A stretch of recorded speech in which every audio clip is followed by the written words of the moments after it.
What's up, everyone? This is Michael217. Welcome back to Wind Waker. We have just defeated the mini-boss of Dragon Roost Cavern and freed Medley, and now we're about to get the main item of the dungeon. Something you would not expect. And as she's explaining here, some creatures doing awful things to Evolu's tail, so we're gonna have to do something about this creature. He does not look happy. So yeah, this item that we're about to get here. Yeah, by the way, it turns out that what she's basically explaining here is that there's a creature pulling on Blue's tail, and that sounds pretty bad. So yeah, we definitely need to take care of that. But yeah, I was totally surprised by this item if she would shut up. I was totally surprised first time through. We have the Grappling Hook, something we really don't see anything else like this in the Zelda series. You kind of get it in Phantom Hourglass, but it doesn't work the same way. Well, then again, you do get whips in a couple other Zelda games that kind of, yeah, serve the same purpose. So yeah, there are other things like the Grappling Hook. But yeah, it just allows us to be like Batman. Well, not really. I don't want to say like Batman, but yeah, close enough. So yeah, we'll be seeing branches like these, and just lock onto them and swing on across. This game has a nice targeting system. Whenever you target onto something you can use your item on, it'll kind of, you know, light up like that and blink. So yeah. And we'll be doing this a lot, and we'll be showing how good we are at swinging, because we certainly showed how good we are at doing that on the pirate ship. So now that we have the Grappling Hook, we can go this way, because this is a new area. We did pass by a door that we've previously been in. That door just leads back to where the boss door is. Of course, we still do not have the boss key, so we're gonna need to get that eventually. So that's really the only thing we need now, is just a boss key. So hopefully that will be pretty soon. Will you stop restarting my damn computer? I swear to God. Okay. Oh yeah, this guy always falls off, doesn't he? Fall off. It's tradition. Thank you. Took you a lot longer this time. I'm just gonna walk past him. I knew you were coming. And just to embarrass this guy even more, I'm just gonna throw a pot at him. And miss.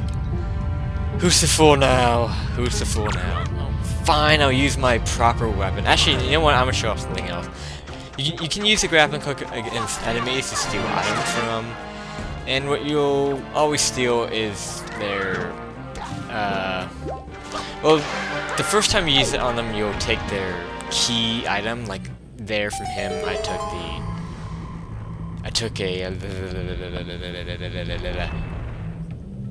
why can't I think of it? A joy pendant, because that's the Bobblekin's key item. And then after that, you just take hearts, so, because that'd be kind of a cheap way to stock up on those. Here, oh no, that's not gonna end well. Yeah, obviously you want to break the bridge, because there is ground underneath that, even though I didn't quite go the right way. Apparently he respawned. Don't know if that's about. Let's be a little bit more careful here.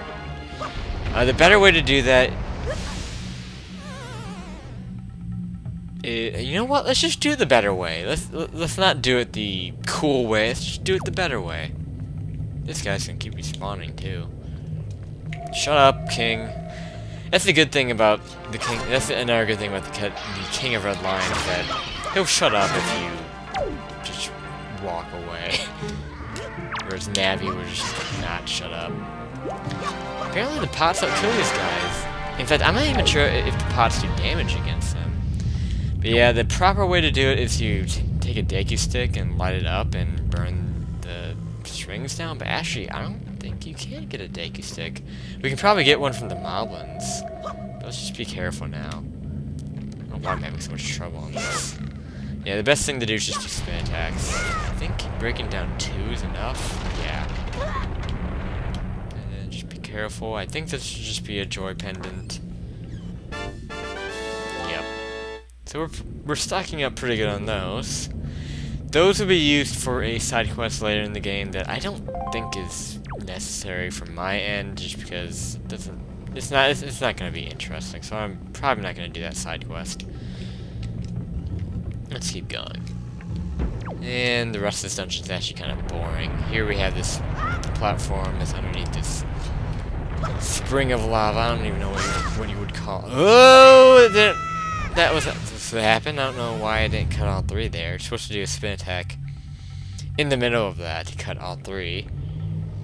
Did my phone just go off? Who the hell would be texting me at 4 in the morning? Maybe somebody to tell me to shut up. That's probably it. Did that work? Yeah, I think it did. Well, where is my phone anyway? Oh, whoa, I don't want to look up. Jump across here. This is kind of a new area. What time is it? Is it? No, it's 3:30. I don't know why I'm talking about what time it is. I don't know, I'm just kind of thinking to myself right now. So, right over here we had this closed door, and you're wondering what to do with it. Well, what we do is just take our grappling hook, and we have a grapple. So, what the hey, let's see where it takes us. Let's switch down and open the door. Now, my first time playing, I was stupid and did not notice that, and I tried to... See, I thought that you had to jump over to that bridge over there, and that was the next destination, but no, that's not where you're supposed to go. All you have to do is just jump back and go through the door. I don't know why I thought you had to do that, but apparently I did.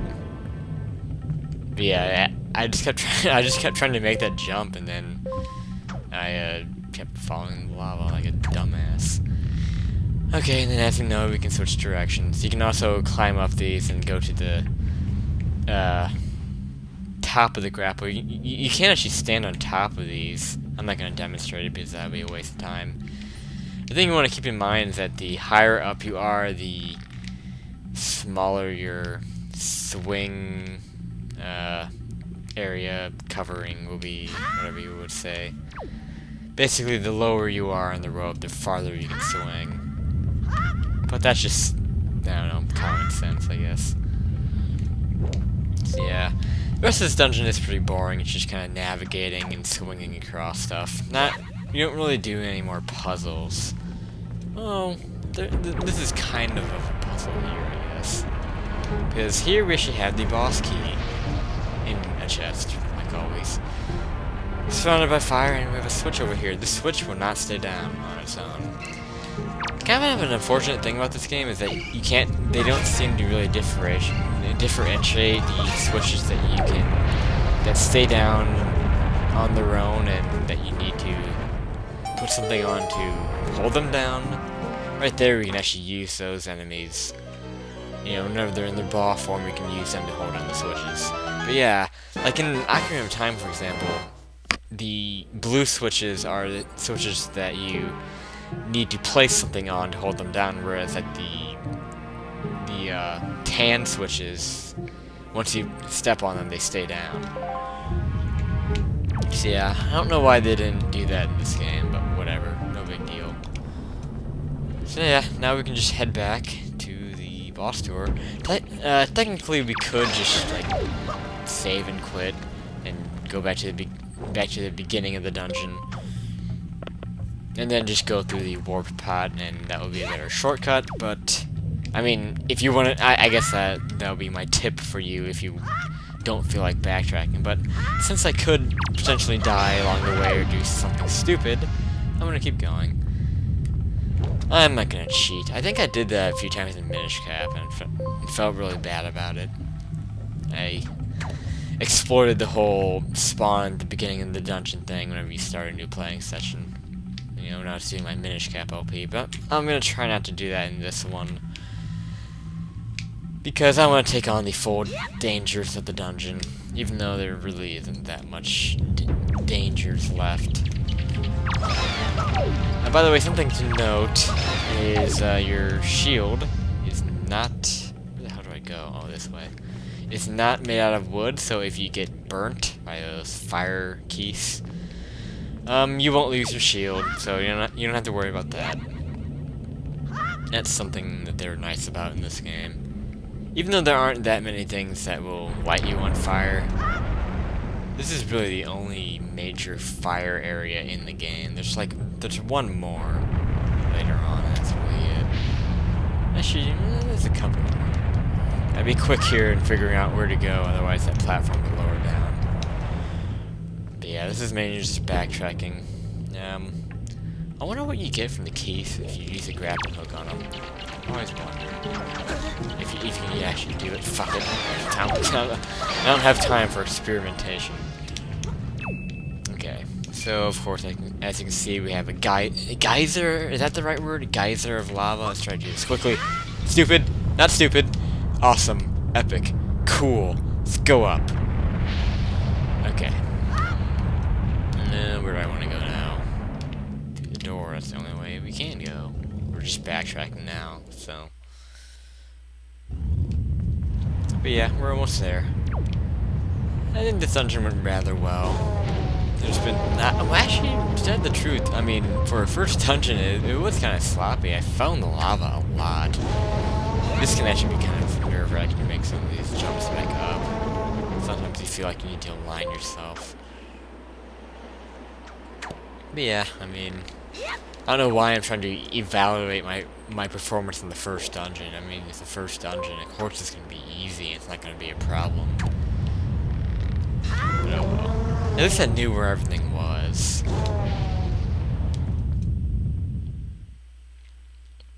Okay, so we're just about done with this episode, I would presume.